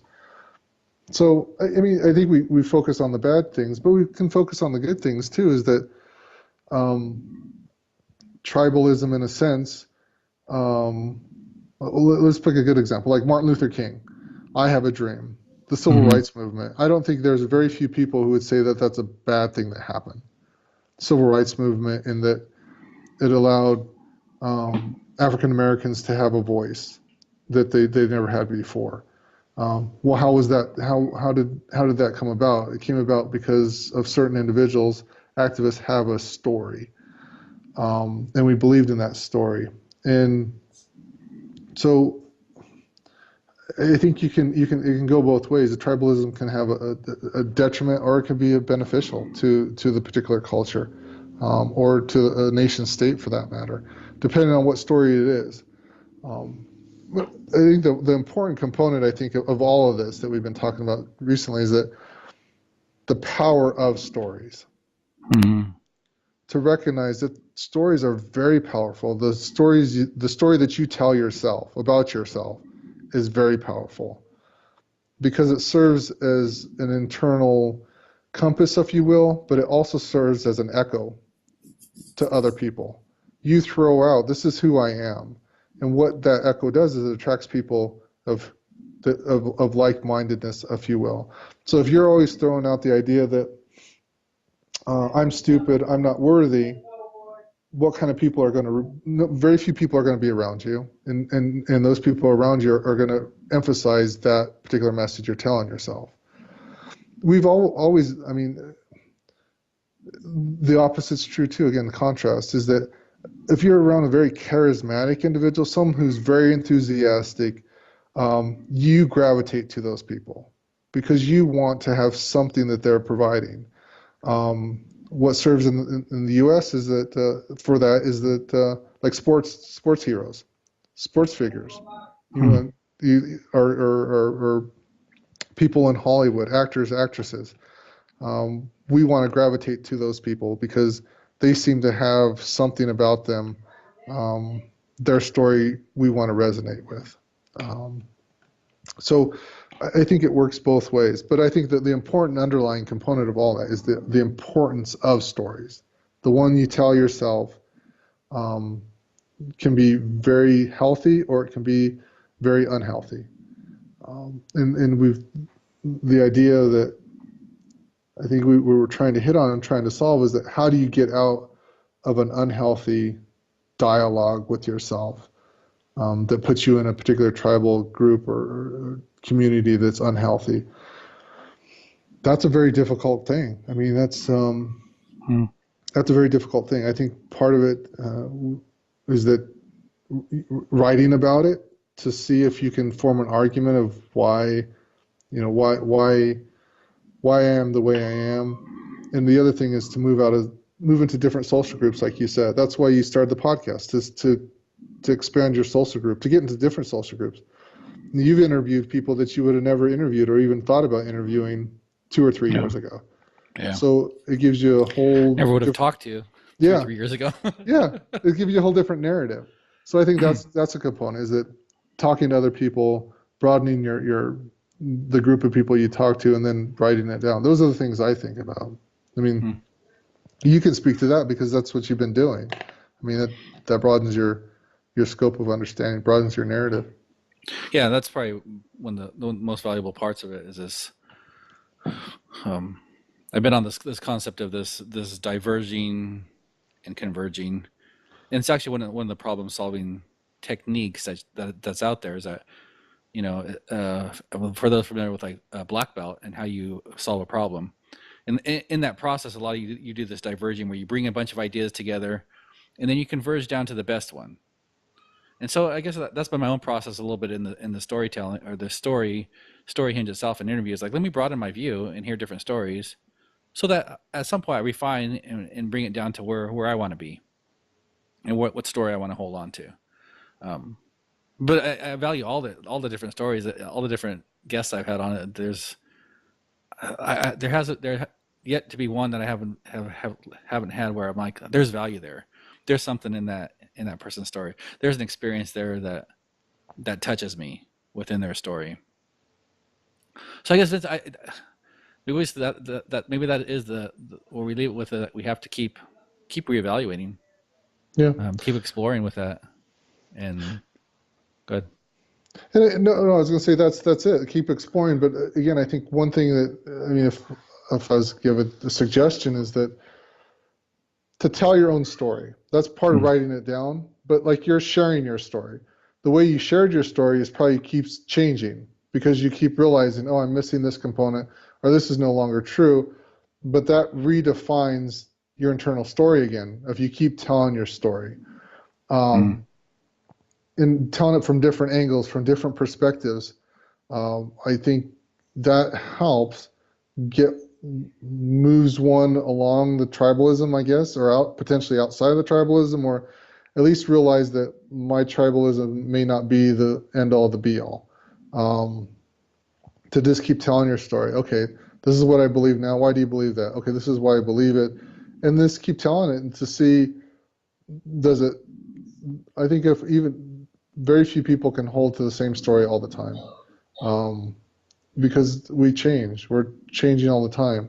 So Hmm. that's part. Like I said, you probably told that story. I mean, to me several times. I think every time I hear it, there's a different twist to it. Hmm. Yeah, That, because I'm yeah. different because we're not the same. Mm-hmm. So I guess in wrapping up and coming to our last main topic here, let's move into, I guess, what the state of stories today with the changes of technology. What does that mean? What can we, as we think about that, and maybe perhaps a little bit where do we think stories are going, and storytellers as well, and how that has changed over time. Before it was, if we go back thousands of years, it was the oral tradition. That's Hmm. the primary place where stories were. Well, obviously, we've already talked about today multiple different ways that stories are shared and promoted out there. And I guess I'll throw one of my thoughts out there on where stories are and where they're going. Um, and I guess I'm reflecting mostly on technology, the use of technology with that. Is that maybe this is coming from what we were just talking about, this sense of tribalism, and we built these certain stories within groups. I see with technology, it can be, maybe it's like all technology. It can be either good or bad, depending on how we use it. But I think we at least have the potential now. There's a potential now with technology that in our own story, in this own view we have of the world, and we can filter. We can go out and through the internet, through the news feeds, through the upcoming social medias. We can have the potential to only hear things that we want to hear, or things that already match our own story. Hmm. And at least in my thought, maybe this is perhaps one of the reasons why we feel so divided. Because I can go out there and I can hear, okay, Jason, I have a certain view in the world, and I can read news articles, I can get news feeds, I can, interact with Facebook people who share that same view, and it essentially reinforce my own story of Right. this, of my worldview story. And so to the point where I feel like I've done a whole lot of research. I've done a lot of self-evaluation, if you will, on this, because I've gone through so much material, if you will, and I feel very entrenched in that. And I could look at someone else with a very different view and say, "Wow, I almost going back to some of your Nazism talk. You're almost not even human to me Hmm. because you're so different. How can you hold that view? I'm so sure of mine because I've seen so much material on it. I've I've interacted with so many other people that believe the same way I do. Hmm. I can't even believe that I have no comprehension of how you see your story that way." Yeah. So that's one of my thoughts on in terms of where stories are at now, and perhaps maybe where they may go. I guess on the converse of that, we have the same potential to hear different stories and other people's stories just as easily, but there's an uncomfortable part of that when you go out there and hear someone's story is very different than yours. And I can relate to this in my own podcast. There are some stories out there I was like, ooh, even if even some of the thought, should I talk to this person? They have a very different worldview than me. Hmm. Should I still talk to them? And for the most part, I've always come to, yeah, let's let them tell their story. I'll hear it. I don't doesn't mean I have to accept it all, but let Right. me hear their story at least. Yeah. So what's some of your thoughts on that? Yeah. I mean, I think that's true. I mean, there's this idea that we can, it's so paradoxical, and that we live at a time and a place unlike any other in this respect with regard to story. We have access to stories from around the world right now. You and I have access to the internet. We can get stories. We can listen to YouTube. We can get books. We have all this information. And then at the same time, we have access to such a wide breadth of information. We can also filter our information unlike it's ever has been before. As you can get your news feeds, your podcast, everything that you, in a sense, digest for stories to fit your narrative that you already have. We can do that. Um, think about 40 or 50 years ago when there was ABC, NBC, and CBS. When you watch news, everyone, at least in the United States, was watching the same, essentially the same story. The same commentator was giving the same story. So when you showed up, if we were watching it Sunday night, we showed up Monday night. We'd all have the same narrative about what's happening in world events because they basically told you what's happening in world events. The papers would provide the same thing. Mm. Fast forward to today, we have such a diverse. I mean, if we want, we can get papers from the UK. We can read, if we know foreign languages, we could read about foreign languages, what they think about us in the United States or what we think about them. So, like I said, it's a very paradoxical time. We have access to all this information, um, But oftentimes I get the sense that we try to filter down, again, goes back to fulfilling who we are, filling our inner narrative. Um, it, but I think the other fascinating aspect is that I don't think there's been probably no other time in human history too that we're so starved for stories because we don't get it very much. We don't get it very much unless it's sought. You think about people go to films, people get on YouTube. What are they looking for? They're looking for stories of authentic things that are happening. Where at one Mm. time, the place that you'd get that is you'd get it in your community that immediately surrounded you. That doesn't happen anymore. So we're still, I think we're starved in a certain sense for stories. And as I think about that, I was talking to a colleague recently, and I was telling him about you and I were going to have this podcast, and she was relating that she can't tell a story. She doesn't know how to tell a story. And I Mm. thought, wow, that's fascinating. Is that we went from in a very short time period of that's how you live, that's how you existed as a community, and that's how you existed as family, is you told each other stories. And now we've basically got to a point where a very select few, if you will, tell the Mm. story. And we have, I mean, Hollywood has a big influence on storytelling. We rely on them to tell the story. Um, Certain podcasters or certain YouTube figures, social media figures, tell a story, but it's almost a one-way avenue. Is that that very infrequently do people tell stories compared to before. I'm not saying that no one tells stories ever. It's just that infrequently it seems like people tell stories. You mentioned the moth, and that's just a forum that people get together, and it's kind of strange if you let's just take a step back and think about it. You have a group of 400 to 500 people who pay money to go to an event where other people in the audience tell stories. That's kind of fascinating. Is that before you would have that would have been a natural thing. Is that you would come home and people within the community would tell a story. The older individuals had more stories probably than the youngers, but still, you would tell a story about what happened to your day or something traumatic that happened years ago, or uh, a story that's been passed on from generation to generation. But now, again, I think in a sense our culture is starved for stories. We actually would pay money to go watch people tell stories live. Um, I think it's an interesting time. I enjoy looking at it, but it's an interesting time. Um, to that, what do you think are like some of the best storytellers now? I mean, who do you see as our storytellers um, in the world? Well, a big one I really enjoy is Pixar. I think Pixar. Mm, Now we're getting back to movies again, but and most of their movies that they've come out with these past, I guess what 93, 95. What was Toy Story was their first one that they did. I think in 95, somewhere back there. So the past 20 years, I think they've told some of the best stories. And I mean, so I think there's, like you said, Hollywood. Some of those are still doing some great stories. Um,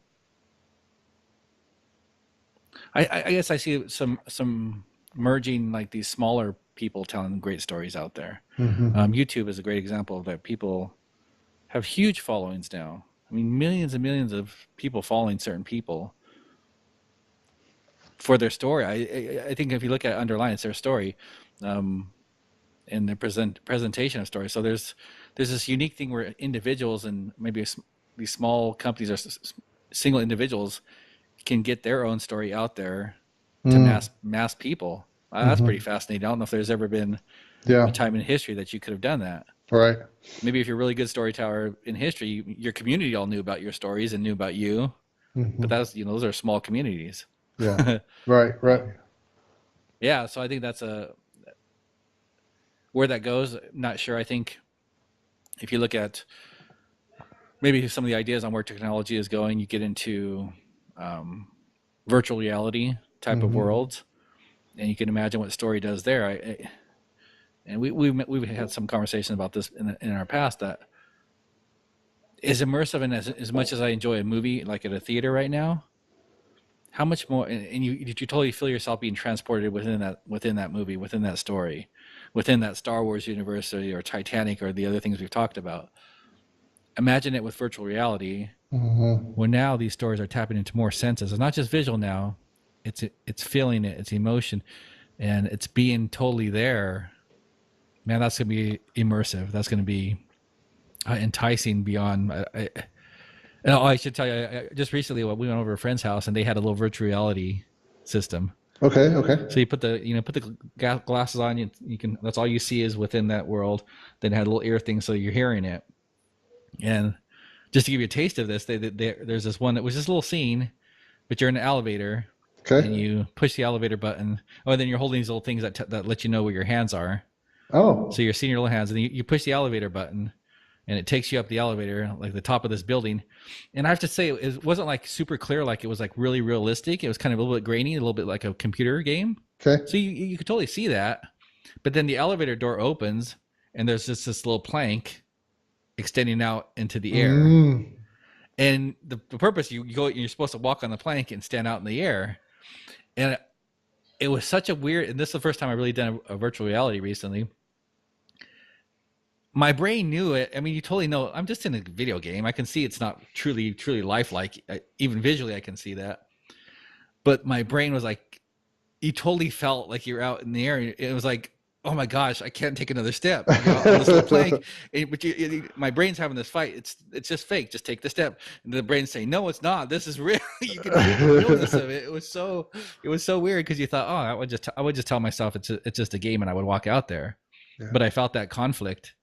And I can imagine where stories go, and as that gets better and better, on how, and we've talked about this, how you don't live in those worlds, yeah, because now I can construct a story that matches what I really want in my own personal story, and even better, I can make it even better than that, where I'm the hero. We talked all about right, some hero stories today. Now I can be the hero. I can live that hero all right, and feel more immersed inside of that story. yeah, That's, I mean, it's very cool on one side, and it makes me wonder, I guess, the consequences of that kind of immersive story. yeah. I mean, yeah. It, I see this is that what very enticing. I mean, you talk about enticing, and potentially, I'll throw this word out there, but I think it's addictive. In that, why wouldn't you be? I mean, why wouldn't you? I mean, what what limitations would you have in not being influenced by that? I mean, we've talked extensively already about the influence of stories, but now you're crafting your own story. I'm going to be a 7 foot, 450 pound muscle man hero. I mean, what person would want to do that? I mean, or I want to be a princess. I want to be exceedingly beautiful. I want all the power and everything to come from. I want to have magical powers and all this, that everything happens instantly. That's very enticing, and it really pales in virtual reality. I would think, I've not done it, but I'm just saying, based off what you've told me, is that it would very pale to real world. I mean, you have, in a virtual world, you could potentially have all the tools you need in order to overcome any obstacles. If any obstacles, you have everything that you can do, and it doesn't require true sacrifice or true work. Hmm. You don't you didn't do anything to warrant you being in an elevator. You didn't go to that building. You didn't exercise to get there. You didn't work to get to that elevator. You didn't put that plank up, or no one put that plank up in order for you to cross it. It was just there. I mean, I say that. I mean, that's a cautionary tale, I'll say. And then I'll say the other side of the story is that, how therapeutic could that be? Mm. If you have someone who's afraid of heights, maybe, or even afraid of elevators, how about that? Yeah. you can use a virtual reality world in order for them to overcome some of these irrational thoughts. So I think there's that benefit. But I'll say this about the virtual reality in some of these is that technology in general, humanity typically goes forward without taking into consideration all the consequences. Any technological advance that humanity's ever made, we've never taken into consideration the consequences. We can pick up a couple today. I mean, we can identify some very easy ones today. The automobile. The automobile or mass production of automobiles thought, wow, we can get across, we can transport people, but no one ever thought, well, it creates pollution. That we're going to have to be able to extract precious oil out of the ground. No one took that into account. No one saw that. I mean, no one saw. You couldn't see that in the early 20th century. And I think Yeah. that very similar thing is going to happen with virtual reality. Is that the ramifications you and I are talking about today? That in 10, 20, not 20, probably 10 years, 5 or 10 years, we're going to see some things that no one ever anticipated. We can speculate. Maybe we'll see people that um, they never leave their home. Why there's no need to leave their home. They have their whole community on virtual in the virtual world. So we have a large population that this checks out of the real world. We may see some therapeutic benefits to it that we never expected. You know, yeah. I mean, again, they're speculating. It's fascinating how, but I think it's very. But it goes back to everything. I think it goes back to the underlying theme of this is that stories are very powerful. The more you can engage people in stories, the more they're going to want and the more they're going to be influenced by them. So virtual reality, new technologies that expand storytelling are going to be very powerful influences as we move forward. Yeah, I'd agree with that. And one other thought I had on that is this. One of my other guests, I'm in the process of interviewing for the. She's also a storyteller, and in some of our conversation we had already was the same concept that we've talked about a little bit. This concept of that the maybe it's our need for stories, but I think it's not just these big stories and watching movies or being in these virtual worlds, but it's, and I think this is core to human. It's that individual person to person story, Mm-hmm. and she found that through her journey, um, telling her own story gave her this human connection that she hadn't had before, Mm-hmm. and that's really changed her whole path in life. And so I think although we have technologies going forward that are going to change the way this happens, new storytellers, new ways to tell stories, all these things are going to be, are, who knows where they go, really, Mm-hmm. honestly. But I think there's still an element of this very personal story to story connection with individuals. Mm-hmm. And, you know, I, I don't know. I think that's fascinating. We still have that very basic need.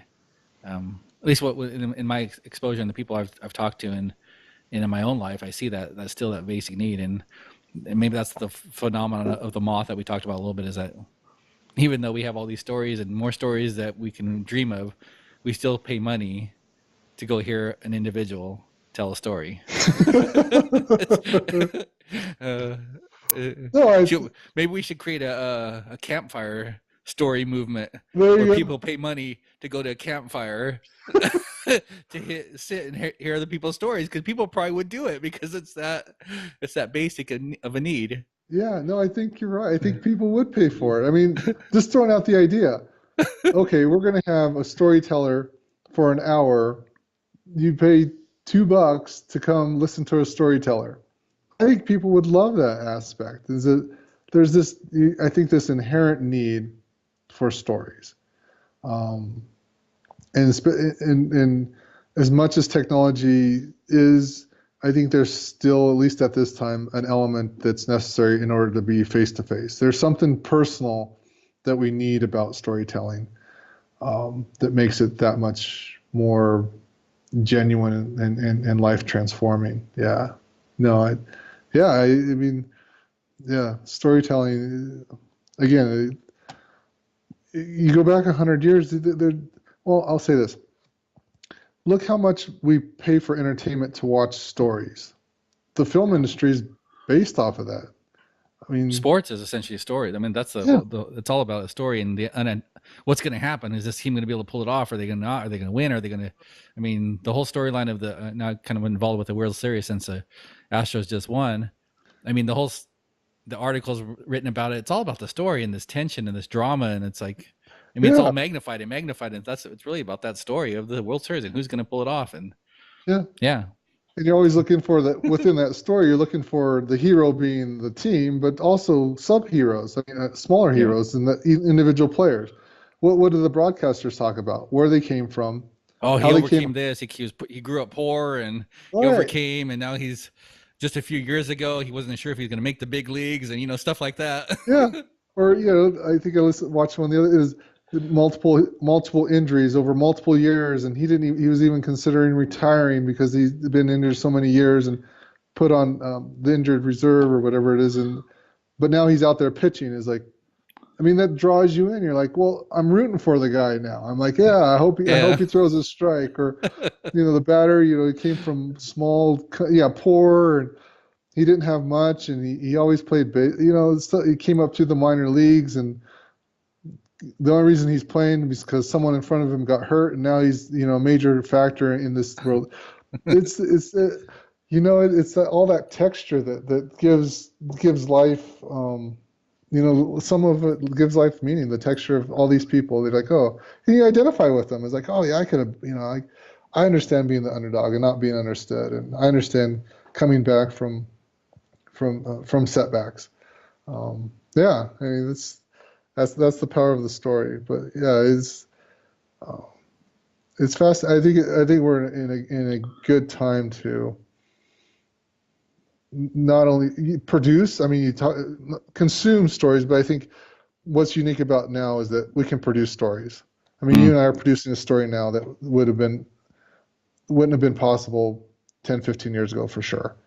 Um, and your whole podcast the podcast movement is based off of stories, yeah, telling stories. yeah. And I guess maybe I'll wrap it up in my closing thoughts on this is, stories are part of us. It's part of the human experience. It's a very basic part of the human experience and how we see the world, how we live, how we find our own meaning and value in life.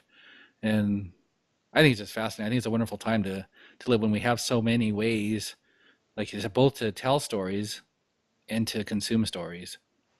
And maybe my takeaway on this is that just to be more cognizant of how I'm doing that, Hmm. how I'm telling stories, how I'm telling my own story in ways I can perhaps tell it better to live a better life, and also in my consumption of stories, what am I consuming, and to take a little bit more thought about that and thinking, do I want to consume these, and or even in my consumption to do some more evaluation on some of those stories, and yeah, it seems like a fascinating time and a wonderful time for stories and storytellers. So that's kind of my final thoughts. Vince, how about you? Yeah, I think that's good. I mean, I think you hit on the two things that I was thinking about is that as I've studied this, and we spent a couple months doing this, is thinking about it, is that what story am I producing myself? My internal story. What story am I telling other people about myself or other things? That's very. I've become a little bit more analytical for that. And back to the consuming, be more critical on what I'm consuming. Am I consuming things that are beneficial or not? And having a critical eye, a more critical eye now that we've been discussing this for a long time. What am I consuming that's either beneficial or not, and how is that moving my story forward and who I'm becoming? One other thought that I had, and goes back to one of the best storytellers I've heard is Donald Davis, and he tells this story, and at the end of the story, he has this he says this phrase, and I think it's very appropriate for transforming your own story. He says, the story doesn't change what happened, but a story has the remarkable power to change the relationship to a happening. So again, the story doesn't change what happened, but a story has the remarkable power to change the relationship to a happening. This goes back to what we were talking about in our internal stories. Things that happen to us. That telling that story isn't going to change what happened to us. But telling that story changes our relationship to that happening to us. For the better, whatever the particular event. So if it's a traumatic event, it can change your relationship to that traumatic event. Make us understand and maybe live better through that. If the event was beneficial, maybe even more beneficial, telling that story about that beneficial event and living through that. I mean, doing this is we've shared a lot of stories that we've never even thought about. I mean, stories that when we were growing up, but I've learned, and stories that we had with our cousins and stuff. But telling those stories again and getting everyone's perspective on that allowed me to learn something about myself that I didn't know before. And so it had, again, that remarkable power to change my relationship to that happening that allowed me to grow as a person. So I think, looking at this, one takeaway is just to look at your own story and to tell your own story to yourself and write it down to see how your relationship can change to those happenings that you had throughout your life, and hopefully have some beneficial outcomes from that. All right, I think that'll wrap us up for today. We spent several hours talking about the story of stories, and I think there's a lot there. I mean, again, I feel looking at this topic was very much. We could keep talking about different aspects of this that we barely touched the surface of, but I think that's a nice overview of stories. What's a story? Why are they so influential on us? Maybe how we can look at them differently, and a little bit tapping maybe where they're going. So we'll end it there for now. All right, Maul. What did you think? I think you went all right.